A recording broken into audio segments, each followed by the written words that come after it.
என் நெஞ்சில் குடியிருக்கும்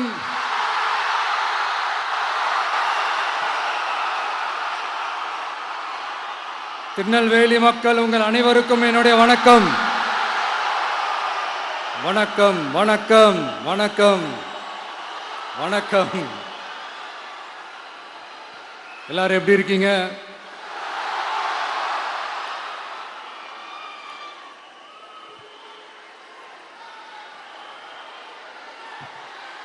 உங்க மகன், உங்க அண்ணன், உங்க தம்பி, உங்க தோழன், உங்க நண்பன், உங்க விஜய் உங்களை தேடி வந்திருக்கிறேன். இந்நேரம் திமுக கையில் அந்த முழு பவரும் இருந்திருந்தா, இந்நேரம் ஸ்டாலின் சார் கையில் அந்த முழு பவரும் இருந்திருந்தா கண்டிப்பா இந்த நிகழ்ச்சி நடந்திருக்காது. ஏதாவது ஒரு முட்டுக்கட்டையை போட்டு நம்மளை வரவிடாம பண்ணியிருப்பார். ஆனா இப்பதான் அவர் ஒரு அதிகாரம் இல்லாத ஒரு முதல்வரா அப்படியே இருக்கார்ல, ஒரு கேர்டேக்கர் கவர்மெண்ட்னு சொல்லுவாங்க இந்த பீரியட. ஸோ அப்படி இருக்கிறதுனாலயோ என்னமோ கொஞ்சம் ஈஸியாக வர முடிஞ்சதுன்னு நினைக்கிறேன். அது மாதிரி இந்த திமுக கவர்மெண்ட் நமக்கு எவ்வளவு பிரச்சனைகள், எவ்வளவு நெருக்கடிகள், எவ்வளவு அவதூறுகள், அவங்களையும் தாண்டி இன்னும் சில பேர் இன்னும் நிறைய அவதூறுகள் எல்லாமே பரப்புனாங்க.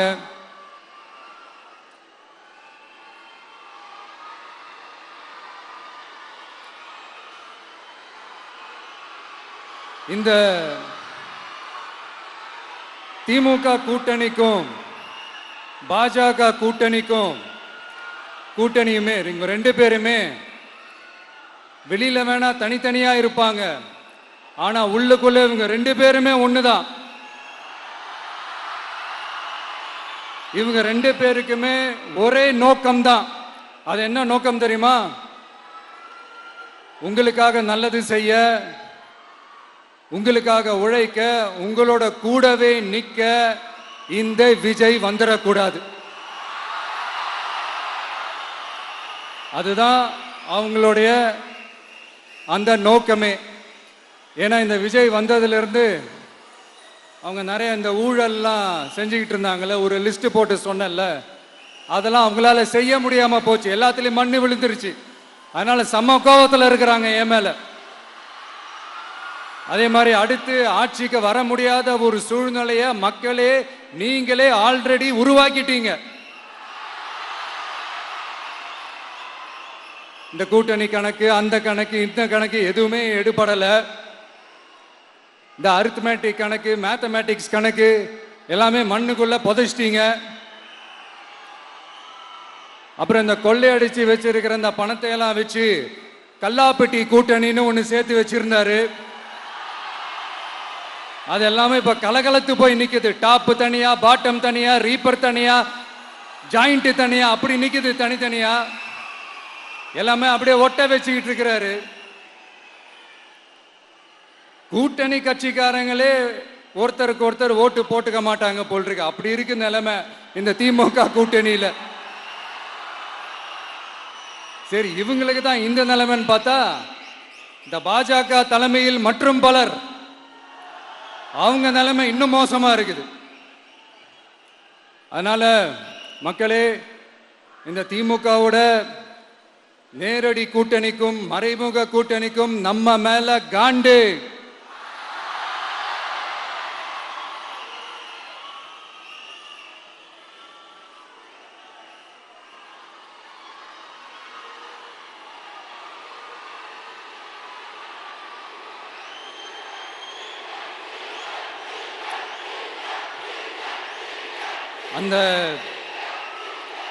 அந்த காண்டுக்கு ஒரு காரணம் என்ன தெரியுமா?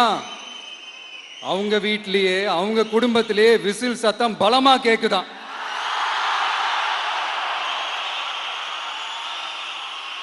அடுத்த காண்டு அது இந்த சில சில பல கோடிகளை கொடுத்து நம்ம தமிழ்நாட்டு காங்கிரஸை பையில போட்டுக்கிட்டாங்க. யாரு? ஸ்டாலின் சார். ஆனா உண்மையான காங்கிரஸ் யாரு பக்கம் நிக்குது? நம்ம பக்கம் நிக்குது. சிறுபான்மை மக்களோட அந்த திமுக சாயம் வெளுத்து போச்சே. இந்த விஜய் என்னடானா மதச்சார்பற்ற கொள்கையோட உண்மையான ஒரு முகமா இருக்கிறானே. இந்த சிறுபான்மை மக்கள் வேற இந்த விஜய் பக்கம் தானே நிக்கிறாங்க அப்படின்ட்டு இந்த திமுகவுக்கும் பாஜகவுக்கும் என் மேல காண்டோ காண்டு. அதுக்காக நாம் என்ன செய்ய முடியும்? இந்த 33 வருஷமா ஒவ்வொரு வீட்டுக்குள்ளேயும் ஒவ்வொரு மனசுக்குள்ளேயும் போறதுக்கு நாம் பட்ட பாடு எனக்கு தானே தெரியும். அதனாலதான் நான் முன்னாடியே சொன்ன மாதிரி கட்சி ஆரம்பிச்சுட்டு ஒவ்வொரு வீட்டுக்குள்ளேயும் நான் போல, ஒவ்வொரு வீட்டுக்குள்ளேயும் போனதுக்கு அப்புறம் தான் கட்சியாவே ஆரம்பிச்சிருக்கிறேன்.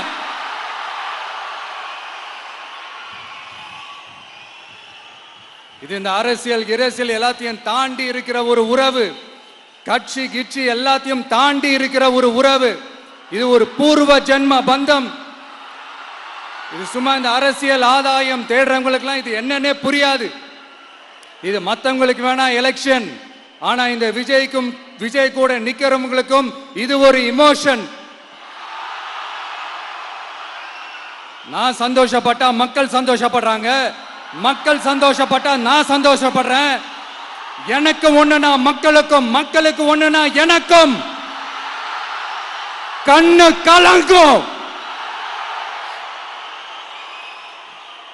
எவ்வளவு அவதூறுகள்!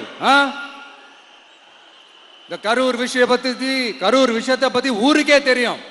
ஆனா போடு, விஜய் மேல பழிய போடு. என்னடா இவ்வளவு பெரிய ஒரு பழிய தூக்கி விஜய் மேல போட்டாலும் மக்கள் விஜய் கூடவே நிக்கிறாங்க.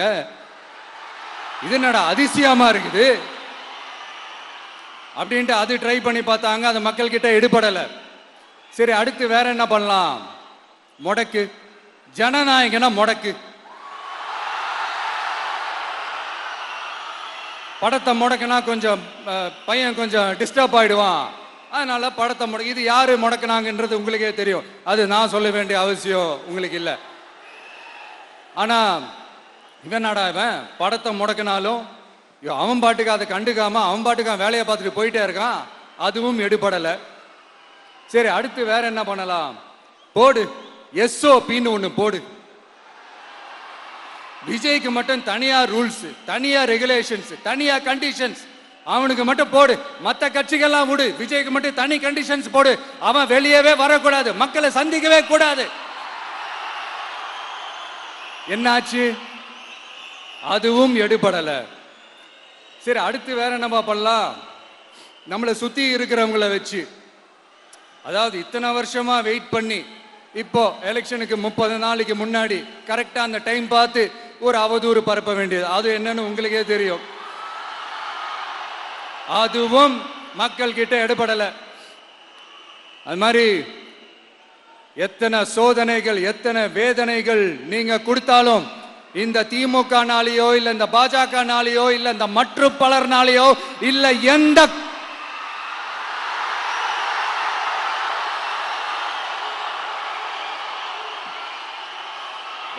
வேற யாராலையும் என்ன மக்கள் கிட்ட இருந்து பிரிக்க முடியாதுன்னு சொல்ல வந்த. அதைத்தான் சொல்ல வந்த. ஒவ்வொரு வீட்டில் இருக்கிற ஒவ்வொரு விஜயும் இருக்கிற வரைக்கும் என்ன மக்கள் கிட்ட இருந்து பிரிக்கவே முடியாது. இப்படி இந்த சொந்த பந்தம் இவ்வளவு ஸ்ட்ராங்கா இருக்கிறதுனாலதான் நான் முன்னாடியே சொன்ன 234 தொகுதியிலையும் இந்த விஜய் தான் வேட்பாளர். அப்படின்னு தான் அதை நான் செஞ்சிருக்கிறேன். ஏன்னா நம்மளுடைய வேட்பாளர்கள் யாரும் டாட்டாவோ பிர்லாவோ அம்பானியோ அதானியோ கிடையாது. நம்ம வீட்டில் இருக்கிறவர், நம்ம குடும்பத்தில் இருக்கிற ஒருத்தரை தான் நான் வேட்பாளராக செலக்ட் பண்ணியிருக்கிறேன். அப்படி செலக்ட் பண்ணி தான் உங்ககிட்ட நான் ஒப்படைச்சிருக்கிறேன். அதனால அந்த வேட்பாளர் வேற, இந்த விஜய் வேற அப்படின்னு நினைச்சிடாதீங்க. இந்த விஜய் தான் வேட்பாளர், அந்த வேட்பாளர் தான் விஜய்.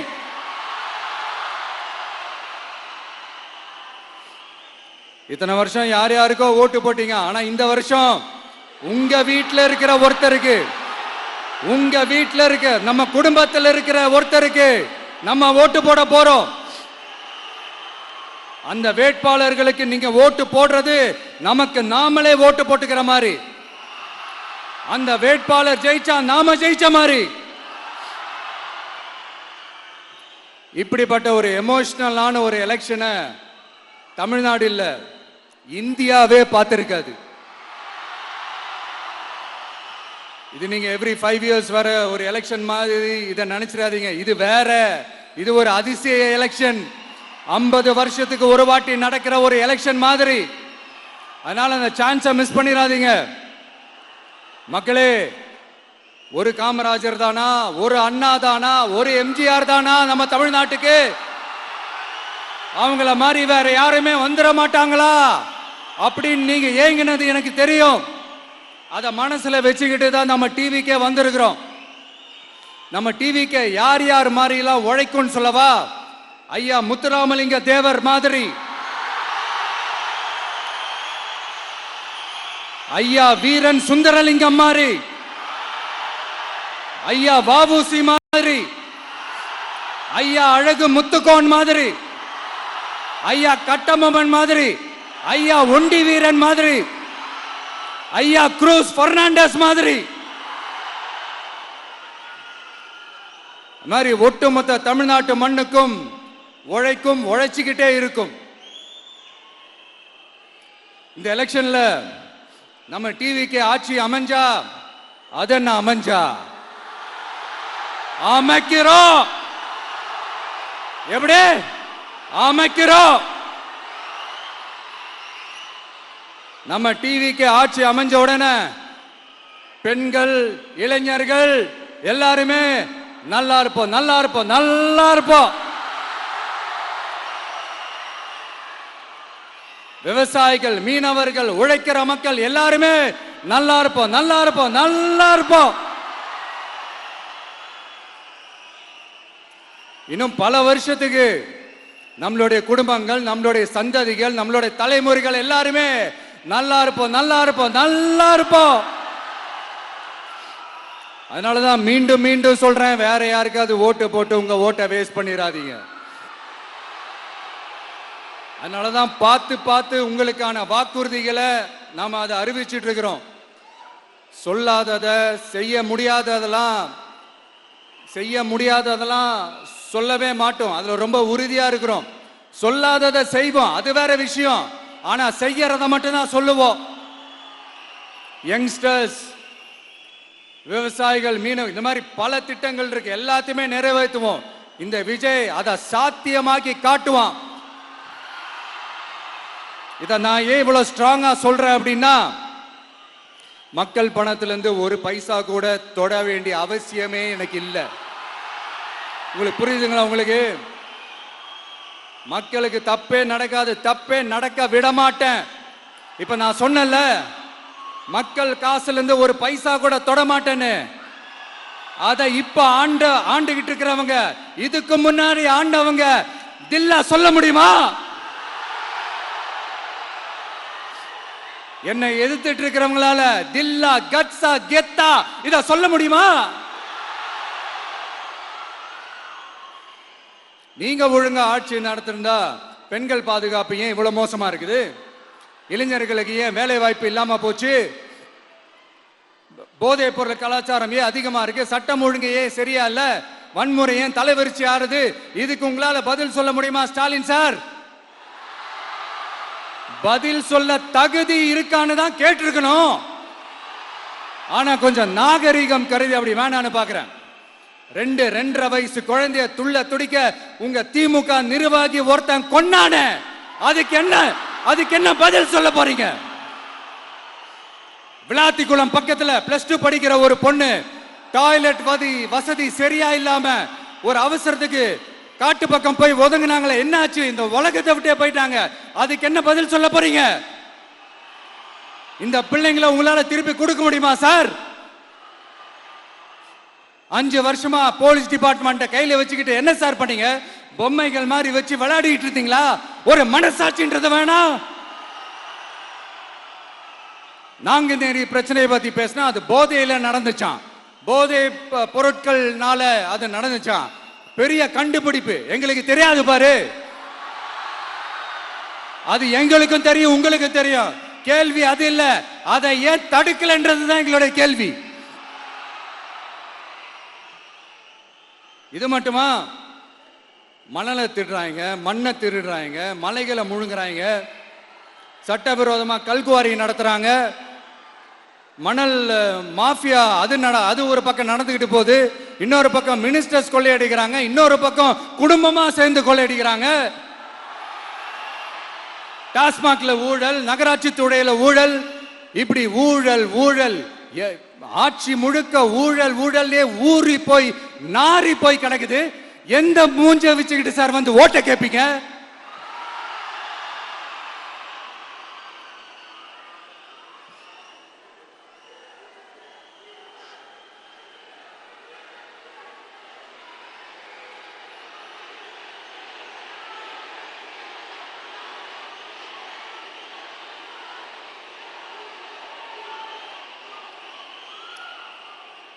இந்த எலெக்ஷன் சும்மா உங்க பணத்தை எல்லாம் வச்சுக்கிட்டு ஒன்னும் கிழிக்க முடியாது.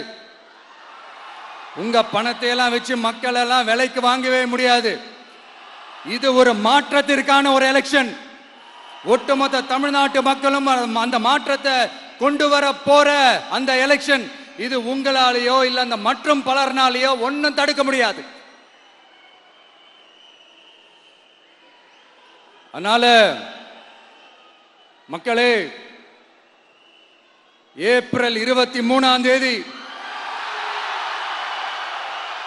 காலையில சும்மா பக்காவா ரெடி ஆயிட்டு வீட்டில் இருக்கிற சாமியெல்லாம் கும்பிட்டுட்டு உங்க ஓட்டர் ஐடி கார்டை கையில் எடுத்துக்கிட்டு முதல்ல பூத்துல போய் நின்று அந்த விசில் சின்னத்துக்கு நேரா இருக்கிற அந்த பட்டனை ஒரு அழுத்துங்க. இது ஒரு தலைமுறைக்கான ஒரு தேர்தல், உங்களுக்கான தேர்தல். எப்பேற்பட்ட வசதியான வாழ்க்கையா இருந்தாலும் எல்லாத்தையும் தூக்கி எறிஞ்சது உங்களுக்காக மட்டுமே வந்திருக்கிறேன். உங்களுக்காக நன்றி கடன் செலுத்துறதுக்காக மட்டுமே வந்திருக்கிறேன். அத்தனை வழிகளையும் தாங்கிக்கிட்டு உங்களுக்காக மட்டுமே வந்திருக்கிறேன். ஒரு நாளும் பொய் சொல்லி உங்களை நான் ஏமாத்தவே மாட்டேன்.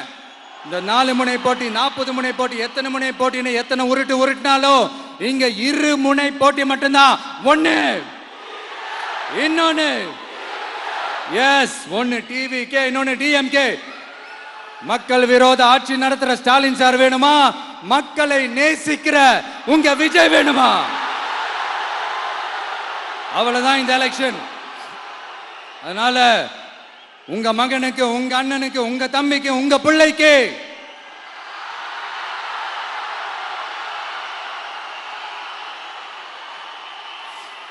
ஒரே ஒரு வாய்ப்பு கொடுங்க. தயவு செஞ்சு விசில் சின்னத்துக்கு ஓட்டு போடுங்க. இது ஒரு விசில் புரட்சி தேர்தலா இருக்கணும்.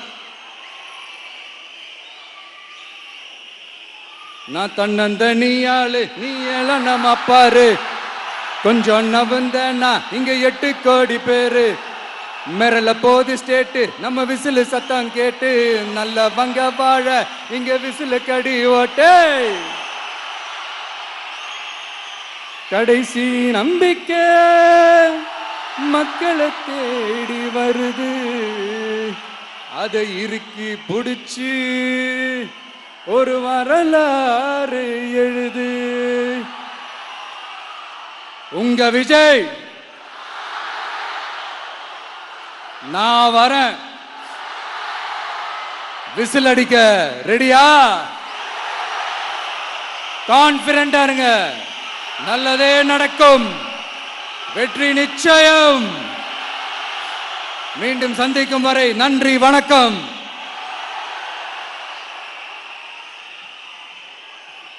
ஒரு தலைவனாரானே